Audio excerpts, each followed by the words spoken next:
زندگی میں کچھ تھوڑا سا دوسروں کا خیال رکھنا یہ بھی تو دین کا حصہ ہے۔ آپ اپنی زندگی میں ہمیشہ اپنے لیے سوچیں، کسی اور کا سوچیں ہی نہ۔ تو میرے عزیز یاد رکھیں گے آپ، امام زین العابدین کہتے ہیں نبی پاک صلی اللہ تعالیٰ علیہ وآلہ وسلم نے نا حضرت امام علی مقام کی، امام حسن اور حسین کی اس طرح سے کچھ تربیت فرمائی تھی کہ غریب پروری ان کے اندر رچ بس گئی، مزاج بن گیا۔ وہ غربا بیٹھے تھے دسترخوان بچھائے سڑک کے کنارے، تو امام حسین گزرے تو انہوں نے آواز دی، امام صاحب لوگ ذائقہ نہیں لگے، حضور تھوڑی روٹی نہیں کھا لیتے ہمارے ساتھ؟ تو امام صاحب آ گئے، نیچے بیٹھ گئے غریبوں کے ساتھ۔ کوئی جرت کرے نا، چلو امیروں نے تو غریبوں کے ساتھ بیٹھنے کی جرت نہیں کرنی، کوئی پیر ہی بیٹھ جائے غریبوں کے ساتھ، وہی مہربانی کر دے کہ میں پیر صاحب ہوں، قبلہ ہوں، تو میں ہی چلو لنگر کھا لوں مریدوں کے ساتھ بیٹھ کے۔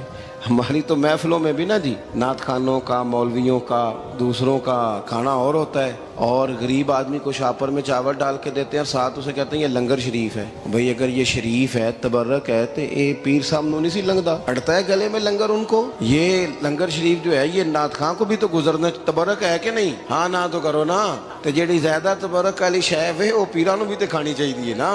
نعت خان کو اس کے لیے علیحدہ سے مرغ مسلم اعلیٰ کھانے۔ میں اکثر دوستوں سے کہتا ہوں چلو میلاد شریف پہ ہی صحیح سب کے لیے اچھا کھانا پکاؤ۔ چلو جس غریبوں کے بچوں کو، بیچاروں کو سارا سال وہ بوٹیوں کے لیے لڑتے ہیں، تم میلاد پہ ہی اچھی روٹی پکا دو، تو بچہ جب کھائے گا نا بہت ساریاں بوٹیاں اور چاول، اور اپنے ابا سے پوچھے گا کہ ابا جی آج کی گل ہے، تو ہو سکتا ہے غریب باپ روئی پڑے اور اسے کہے پتر تو آج راج راج کے کھاج ساڑھے نبی پاک دا میلاد شریف۔ تو امام حسین رضی اللہ تعالیٰ عنہ نا آ کے غریبوں کے بیچ بیٹھ گئے زمین پہ، انہوں نے کہا کھائیے، تو وہ جس طرح وہ کھا رہے تھے نا سادے برتنوں میں امام حسین کھانا کھانے لگ گئے۔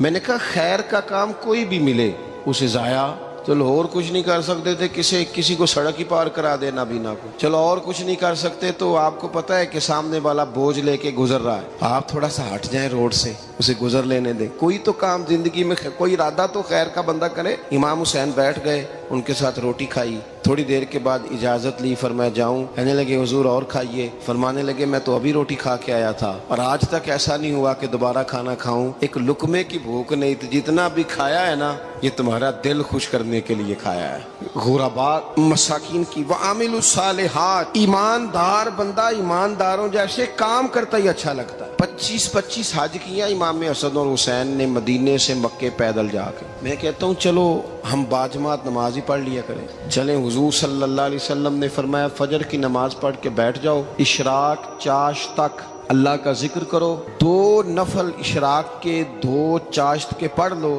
اللہ 2 حج اور 2 عمرے کا ثواب عطا کر دے گا۔ مشکل کام تو نہیں۔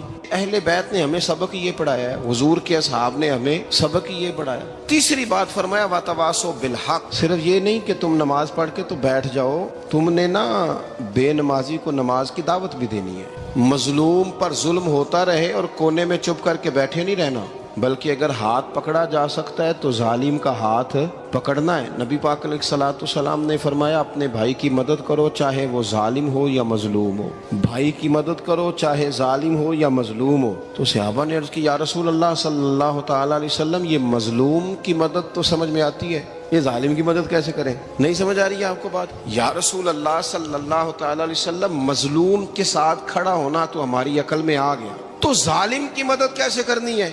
نبی پاک صلی اللہ تعالیٰ علیہ وسلم نے فرمایا ظالم کو ظلم کرنے سے روک دو، تم نے اس کی مدد کر دی، اسے باز کرو۔ لیکن ہم تو اتنی جرت ہی نہیں رکھتے بدی کو بدی کہنے کی، اتنی طاقت ہی نہیں ہوتی، جھوٹ کو جھوٹ کہنے کی ہمت۔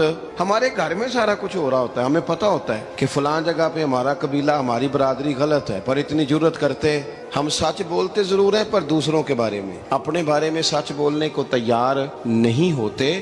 جرت کا مظاہرہ کریں، زندگی میں حق کو حق کہنا سیکھیں، غلط کو غلط کہنا سیکھیں، جھوٹ کو جھوٹ کہیں، بدی کو بدی کہیں، سچائی کا ساتھ دیں ہمیشہ۔ ہم نے جب تک دیکھو نا ظلم ہوتا رہے، زیادتی ہوتی رہے، اپنا دروازہ اندر سے بند کر لو، پتر باہر نہ جانا، کیوں جی باہر اس پہ ظلم ہو رہا ہے، ان کے گھر آگ لگی ہے، کوئی ہمارے گھر تو نہیں نہ لگی۔ یاد رکھنا پڑوسیوں کی آگ نہ بجھاؤ گے تو اپنے گھر بھی آ جائے گی۔ اگر مظلوم کا ہاتھ نہیں پکڑو گے تو ظالم دلیر ہو جائے، اور ہمارے جتنے بھی بزرگ گزرے انہوں نے ظالموں کو ظالم کہا۔